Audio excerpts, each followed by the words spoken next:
Jed Madala, binisita si Chris Aquino sa US.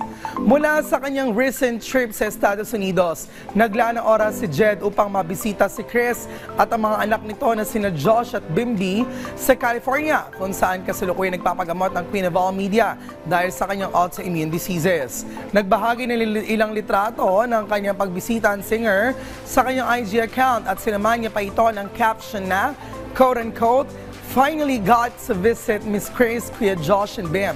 So happy to see her. We had a lot to catching up to do."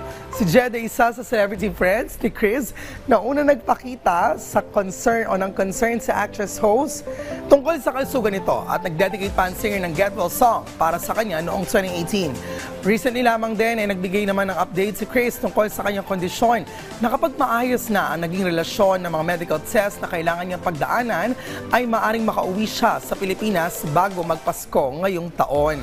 Bukod pa rito, nireveal rin ni Chris na siya ay may bagong boyfriend, isang doktor na based sa Makati.